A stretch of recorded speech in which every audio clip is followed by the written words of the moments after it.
Dawn crept over the Blackwood Mountains, slow and deliberate, as if the sun itself was wary of what the day might bring. It painted the sky a bruised purple, streaked with gold and indigo, casting long shadows across the land. Above the fog-shrouded town of Redemption, the mist clung to rooftops and drifted through empty streets, muffling every sound. The world was silent, heavy with anticipation, as if the whole town was holding its breath, waiting for something to break the spell. Out of the mist, a train slid into the station. No whistle, no steam, just a single headlamp cutting through the gloom, its arrival almost dreamlike. The station master Jebediah watched from his window, uneasy, his breath fogging the glass as he tried to make sense of what he saw. No signal, no mail, no passengers, just shadows slipping from the train and vanishing into the fog, as if the night itself was emptying out. This was no ordinary arrival. The platform felt colder, the air charged with something unspoken. The train was a harbinger, its presence unsettling, as if it carried secrets from another world. Jebediah hesitated at the telegraph, unsure who to warn or what to say, his hands trembling over the keys. The train idled, then pulled away, leaving only questions and a deeper silence in its wake, as if it had stolen the morning itself. As the first light touched the peaks, Redemption was left with a mystery, a ghost train at dawn, and trouble riding its rails, echoing through the empty streets. The day had barely begun, but the town's fate had already shifted, the balance of peace disturbed by the train's passing. The quiet was now a warning, a promise that nothing in Redemption would ever be quite the same again. On the ridge, Blackwood Territorial Prison loomed, its silhouette stark against the pale morning sky.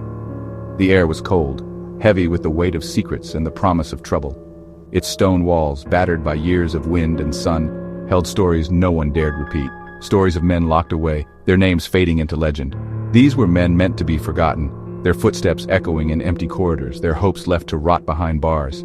That morning Deputy Miller took the heavy ring of keys and began his rounds, lantern in hand, boots thudding softly on the stone floor as he moved through the gloom. The cell block was still, the only sound the distant call of a crow.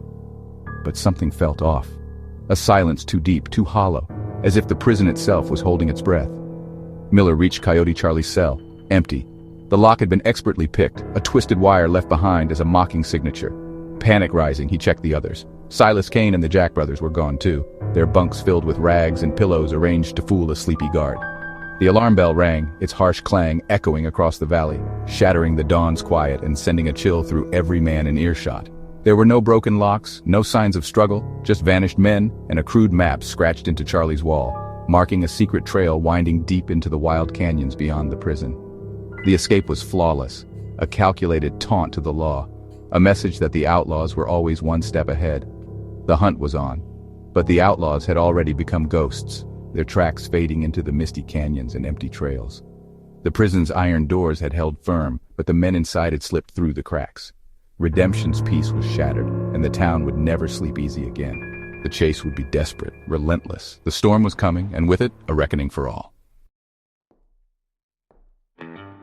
Sheriff Brody and his posse pressed onward, following the map into the winding canyons, their horses' hooves echoing off the stone walls. The sun was already high, casting long shadows that danced across the rugged terrain as they rode deeper into the wild. Faint tracks led them further into the maze, each hoofprint a silent promise that they were on the right path, or so it seemed. The trail was almost too perfect, deliberate clues scattered in their path. A torn prison shirt, a full canteen, even a half-burned matchstick. It was as if the fugitives wanted to be found, or at least wanted the posse to think so. Brody's instincts prickled. He realized they weren't chasing at all. They were being led, step by step, into a trap of someone else's making.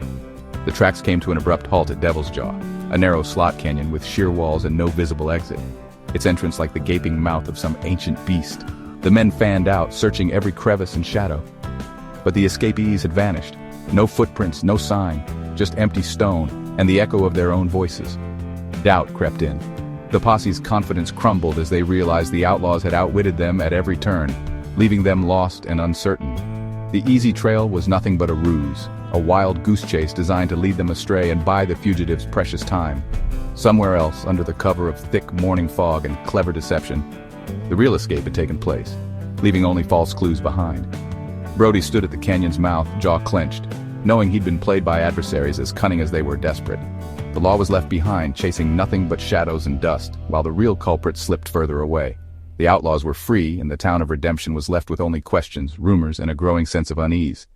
But for Sheriff Brody, the chase was far from over. The game had just begun. Days passed. The town buzzed with rumors, the escapees becoming legends.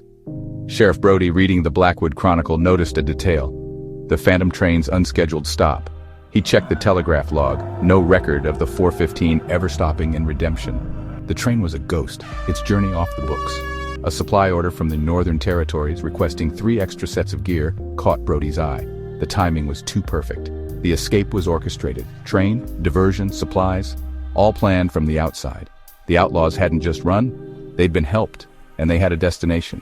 The Northern Territories were vast and lawless, a perfect place to disappear. The real question: who pulled the strings? The mystery deepened.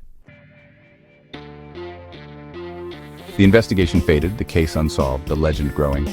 Redemption moved on, but Brody never forgot. He often rode to Devil's Jaw, pondering the deception. He suspected the escapees had never run the canyon at all. Spirited away by the ghost train, the track's a clever ruse. Years later, a prospector spoke of a hidden valley in the north, led by men matching the outlaws' descriptions. But it was just a story. No proof, only whispers. The law had no reach there. The files gathered dust. The great escape became folklore, the answers lost to the wild. Did they find freedom or another prison? Who sent the ghost train? Only the land knows, and it keeps its secrets well.